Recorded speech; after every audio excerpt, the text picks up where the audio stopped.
Okay, Card, so that there, hit that as well as I could. That was pure. That was an 8-iron, right? As expected, it was pure. Sometimes. But we find that a lot of players, they might also hit their 8-iron pretty well. As soon as they get to something longer, you've got a 5-iron there in their hand. Yes, They tend to indeed. get a, We see a lot, don't we, with lessons, they kind of go, I'm really good 8-iron down to wedge. It starts to go okay at 7, and then 6, 5-irons doorstop, 4-irons never made it out of the bag. Yeah. And it's, yeah, I mean, they are harder clubs to use. The loft is lower, but there's a big mindset difference between how you hit a 4-iron versus the 8-iron. Yeah, I think if we actually look at the design of the golf club, there is this huge barrier that we see a lot of players have. They go, oh my God, I just never hit my 5-iron. Yeah. Well, number one is you most likely don't hit as many 5-irons as you do short irons. True, right? true. And due to the nature of the club, sure, slightly longer, Yep. right? And it's got less loft. So Yep. it is more challenging to hit better. That's why driver is more challenging than a wedge. As soon as you add less loft, you're more likely to get more of a deflection in regards to spin of what the golf ball's doing off the face, and obviously the speed is matching that as well. Yeah, of course. So by nature, this golf club is challenging. And managing expectations, professional golfers standing over a 5-iron, especially this one, Especially that one, it's not in there. we're not as confident as it would be over an 8-iron. Yeah, of course. So understanding that. And then secondary to that, I would see that a lot of players within my own coaching practice, they tend to think they need to treat this differently than this. But understanding that when the golf club is longer by nature and has less loft, it is designed to go the distance. We don't need to force it to go the distance. Correct. And I think a lot of players set up to the golf ball going, all right, this needs to go further than my 8. Let's try and put some more speed into it. Yep. And that's where the real issues arise. What do you think about that? I think straight away at setup, if I take that, I think straight away at setup, they start thinking of this as like, I need to move this closer to my driver setup. Yeah. And the minute your mind goes in that direction, you are ball position going a long way forward. Your stance is getting wider, and you're there. You suddenly, like you said, there's an 1.5 inch difference between the 8 and the 5, and we're like this, thinking, right, this has got to go 210 yards like the pros on telly, versus the 8-iron where you're suddenly thinking, how close can I get this to the flag? Correct. So like I said before, the mindset is completely different. It doesn't need to be like when we go for setup on this 5-iron.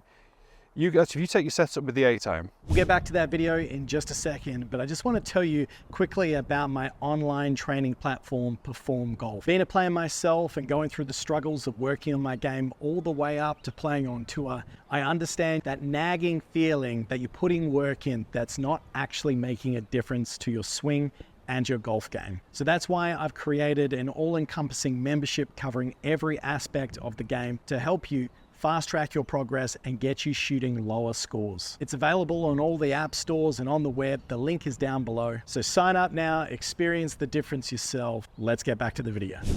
And then if I literally swap this out, obviously you're going to be a little bit further away from the ball. And all I tell everyone to do really is just roll that ball, one golf ball to the front foot. So nothing else has changed. The posture's not changed. The distance from your hands to your body hasn't changed. You're a bit further away from the golf ball because the club is a little bit longer. That's it. And that's how you've got to build it in your head as well. Because straight away, as soon as you pull the club out, the fear comes out. You're pulling fear out of the golf bag. Yeah, you're thinking all sorts. And proximity to the hole, the 5-iron is never going to be as close as an 8-iron. Whether you're world number 1 or just starting. So the like I said, managing the expectations of these clubs. I always think in myself, so if I'm hitting a 5-iron into a par 4, my objection, I want to hit the green, obviously. I'm not thinking about how close I can get it, but I'm thinking worst case scenario is a short chip. Correct. And that's me as a professional golfer. So the majority of amateur golfers, I think, need to get this shot within a chip. Very short pitch of the green. So like I say, manage the expectations. It's a harder club to hit, but when you put these side by side, they're not a million miles away from each other. So don't build it up and don't make drastic setup changes. Yeah, and I find that if players have a good pre-shot routine, so for example, you always see tour players, they get over the ball, they'll have a waggle, they'll be moving their feet around.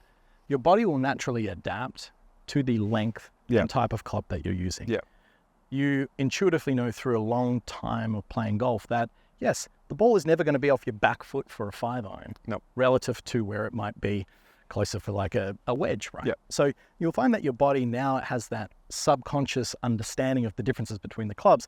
if you are thinking about with the target in mind, which is going to be our last point as we wrap up this video, and you're just moving around, you're looking at the target, you'll find your body will naturally start to get itself into a position where it can accommodate the speed that you're going to produce with this club. Now let's just go to that last point, right? We see that players would A, be worried about using a 5-iron, B, they're usually making too greater exaggerations with their setup, and then number 3, I think, is that they lose complete sight of the objective, which is to send the ball towards the target, right? Yeah. And they get so tense and tight over the golf ball, thinking about all the nuances of the process of how they need to move, they turn what is supposed to be an athletic dynamic motion into something which is a mix mash of concoction to try and unlock an algorithm to hopefully strike it, but they're forgetting about the time. Yeah, of course. Like the sequencing kind of generally goes out the window.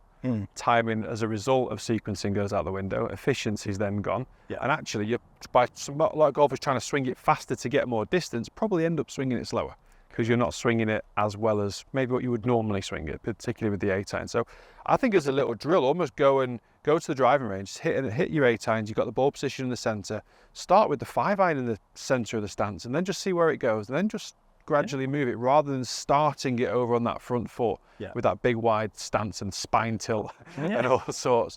And just to start with as a drill, just start it, treat it as a mid-iron and then you'll realise how far away it's not that far away.